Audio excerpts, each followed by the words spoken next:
okay so আজি আমি solve কৰিম ক্লাছ 10 গণিতৰ কুৱেশ্যন নম্বৰ 9 3 নম্বৰটো ওকে এক্সাৰসাইজ 3.3 ইয়াৰ আগৰ ভিডিঅ'ত আমি 11 2 টো কৰিলো 3 নম্বৰ প্ৰশ্ন আমাক দিয়া আছে সমীকৰণ 5/x - 1 1/y - 2 = 2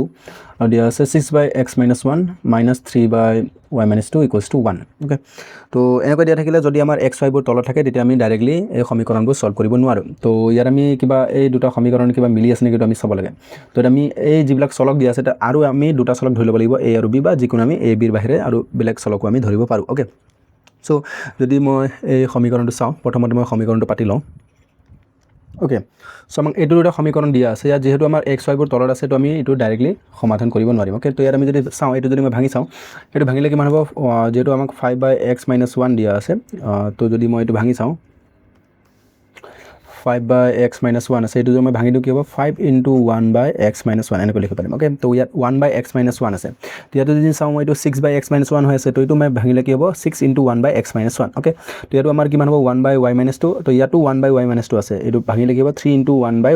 - 2 তো যি মিলি আছে এই দুটা সমীকৰণ হেতু আমি ধৰি ল'ব লাগে ওকে তো আমি কি বুলি ধৰি লম ধৰা হ'ল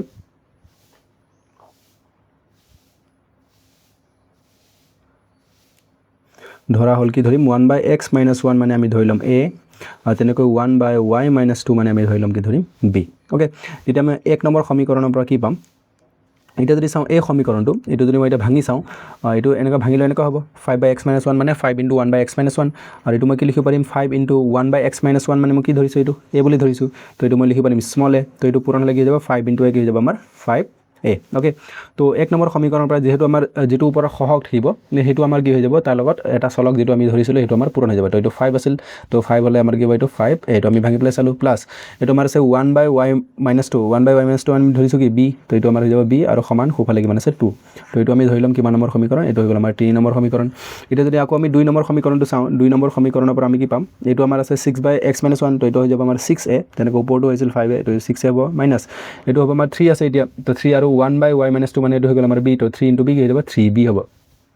ওকে আৰু খুফালে আমাৰ আছে 1 তো এটো আমি ধৰিলাম কিমান নম্বৰ সমীকৰণ এটো হৈ গল আমাৰ 4 নম্বৰ সমীকৰণ ওকে এটা আমি অপোনেন্ট পদ্ধতিৰে কৰিব হলে এটো 3 ৰ পৰা আমি 4 টো বিয়োগ কৰিব লাগিব এটো সমীকৰণৰ পৰা এটো বিয়োগ কৰিব লাগিব ওকে এটা আমাৰ এই আগৰ দুটা যেটো সমীকৰণ আছিল 11 2 তাৰ এটা কাম নাই কাৰণ আমি সেই দুটা আমি সলভ কৰি আনসাৰটো উলাব নোৱাৰিম তো আমি এই দুটা আমি সলভ কৰিম ওকে তো তাৰ কাৰণে আমাৰ যিকোনো দুটা পদ মিলিব লাগিব এটো নাই মিলা এটো নাই মিলা তো আমি মিলাম তো তাৰ কাৰণে আমি 3 কি কৰিম 3 ৰ পৰা 4 বিয়োগ কৰিম আৰু বিয়োগ কৰিতে আমি পূৰণ কৰিব লাগিব কি কৰিব লাগিব 3 নম্বৰ সমীকৰণক আমি পূৰণ কৰিব লাগিব কিহেৰে পূৰণ কৰিব লাগিব 3 নম্বৰ 5 আছে 4 নম্বৰ আছে 6 এটো মই 6 ৰে পূৰণ কৰিম ওকে তো 6 ৰে পূৰণ কৰিম 3 ক পূৰণ কৰিলে সাইড কি আছে এটো আমি চাব লাগিব তো যদি মই এখিনি গুটেক 6 ৰে পূৰণ কৰি যাও 6 5 * 30 হ'ব 30a প্লাস আকৌ 6 আৰু b পূৰণ হ'লে কিমান হ'ব 6 * b 6b সমান আৰু ইফালে আছে আমাৰ খুফালে 2 আছে 6 আৰু 2 পূৰণ হ'লে 6 2 কিমান হ'ব 12 ওকে তেনেকৈ আমি 4 নম্বৰকো পূৰণ কৰিব লাগিব 4 নম্বৰক আমি কিহেৰে পূৰণ কৰিম 3 নম্বৰত a ৰ সহগ কি আছে 5 আছে তো আমি 5 ৰে পূৰণ কৰিম যদি মই 5 ৰে পূৰণ কৰি এটো 5 6 * 30 তো এটো হ'ব আমাৰ 30a মাইনাস আছে মাইনাস হ'ব এটো 5 আৰু 3 পূৰণ হ'ব 5 3 15 তো 15b সমান আৰু ইফালে 5 আৰু 1 পূৰণ হ'লে 5 * 5 তো ইয়াত আমাৰ কি হ'ব প্লাস থাকিলে আমাৰ মাইনাস হৈ যাব এটো মাইনাস আছে তো প্লাস হ'ব আৰু প্লাস থাকিলে কি হ'ব মাইনাস হ'ব কাৰণ আমি বিয়োগ কৰিছো বিয়োগ কৰিলে চিনটো সলনি হৈ যায় তো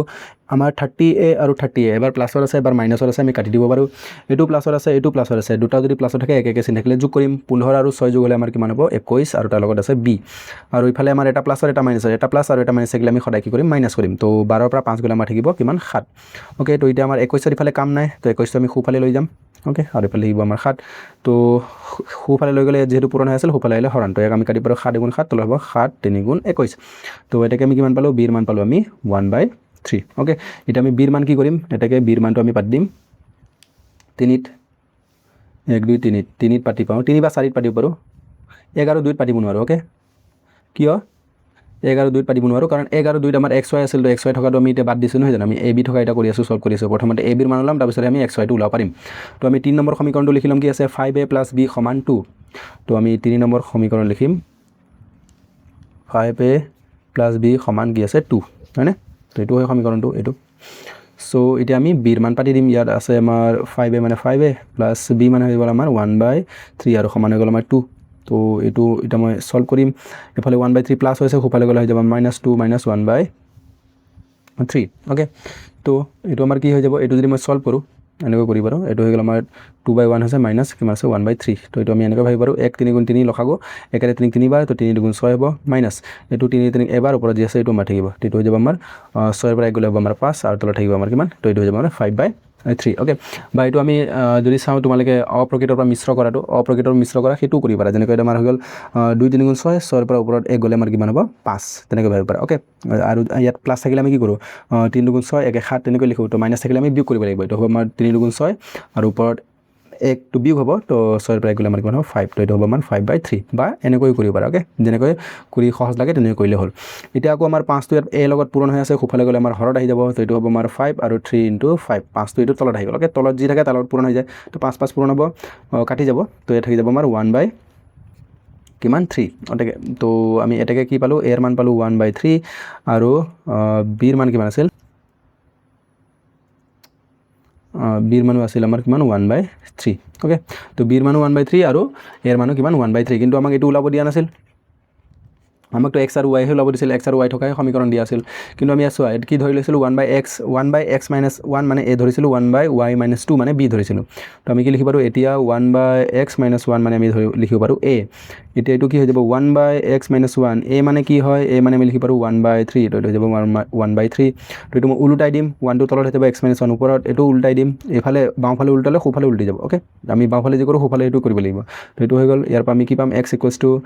এইটো 1 টো ইয়াত বিয়োগ হৈ আছে সোঁফালে গ'লে যোগ হ'ব তো এটাকে আমি ইয়াৰ পৰা কি পালোঁ x ৰ মান 3 + 1 মানে কি হ'ব 4 তো এৰ মান হৈ গ'ল আমাৰ